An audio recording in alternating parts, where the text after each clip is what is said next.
Sir, ಈಗ ಕೆರೆಸ್ಪೇಟ್ಲಿಗೆ ಹೋಗಿ ಊಟ ಎಲ್ಲ ಹಂಚಾಯ್ತು. ಏನು ಸುದೀಪ್ ಸರ್ 30 ವರ್ಷ ಆಗಿದೆ ಅವ್ರು ಇಂಡಸ್ಟ್ರಿಗೆ ಬಂದ ಖುಷಿಗೆ. ಸೊ ಈಗ ದೊಡ್ಡ ಚಿಕ್ಕಡಿಯಾರಾಗ ಬಂದಿದ್ದೀರಾ. ಸೊ ಇನ್ನೂ ಏನೇನೋ ಅನ್ಕೊಂಡಿದ್ದೀರಾ, ಏನೇನೋ ಅವ್ರಿಗೆ ವಿಶೇಷ ಮಾಡ್ತೀರಾ?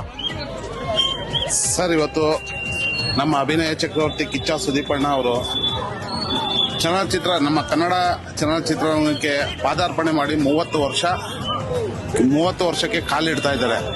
ಈ ಸಂತೋಷದ ಸಂಭ್ರಮದಲ್ಲಿ ಇವತ್ತು ನಾವು ಮೈಸೂರಿನ ಎಲ್ಲ ನಾಗರಿಕರಿಗೂ ಸಿಹಿ ಹಂಚುವ ಮೂಲಕ ಈ ಒಂದು ಸಂಭ್ರಮಾಚರಣೆಯನ್ನು ಆಚರಿಸಬೇಕು ಅಂತೇಳಿ ನಾವು ಹಮ್ಮಿಕೊಂಡಿದ್ದೀವಿ ಸರ್.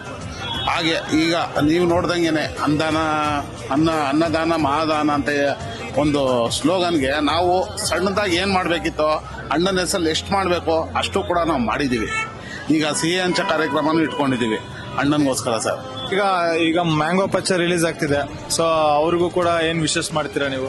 Sir, 100% sir. ಯಾಕಂದ್ರೆ ಮ್ಯಾಂಗೋ ಪಚ್ಚ ಅನ್ನೋ ಒಂದು ಸಿನಿಮಾ ಮೈಸೂರಿನ ನೈಜ ಕತೆ. ಈ ಮೈಸೂರನ್ನ ಎಷ್ಟು ಸುಂದರವಾಗಿ ತೋರಿಸಿದ್ದಾರೆ. ಇಲ್ಲಿ ನಡೆದಿರುವ ಒಂದು ನಿಜ ಘಟನೆ, ಅದು ಒಂದು ಸಿನಿಮಾ ಒಂದು ದಾರ ಆಗಿರುತ್ತೆ. ಅದರಿಂದ ಆ ಸಿನಿಮಾ 100% ಶತದಿನ ಆಚರಿಸಬೇಕು. ಆಮೇಲೆ ಮೈಸೂರಿನ ಪ್ರತಿಯೊಬ್ಬ ಪ್ರಜೆನೂ ಆ ಸಿನಿಮಾ ನೋಡ್ಬೇಕು ಅಂತ ಹೇಳಿ ನಾನು ಆಶಯ ಪಡ್ತೀನಿ ಸರ್. ಸುದೀಪೇ ಇಷ್ಟ, ಅವ್ರ ಬಿಗ್ ಬಾಸ್ ಇಷ್ಟ, ನನ್ಗೆ ಅವ್ರು ನಡೆಸ್ಕೊಡೋದೆಲ್ಲ ಇಷ್ಟ.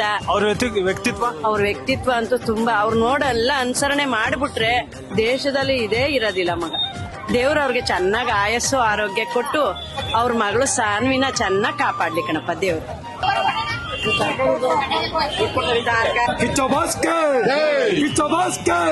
ಅಭಿನಯ ಚಕ್ರವರ್ತಿಗೆ ಫಲವಿದೆ, ದಯವ ತೋರುವ ಮಣ್ಣಿನ ಗುಣವಿದೆ.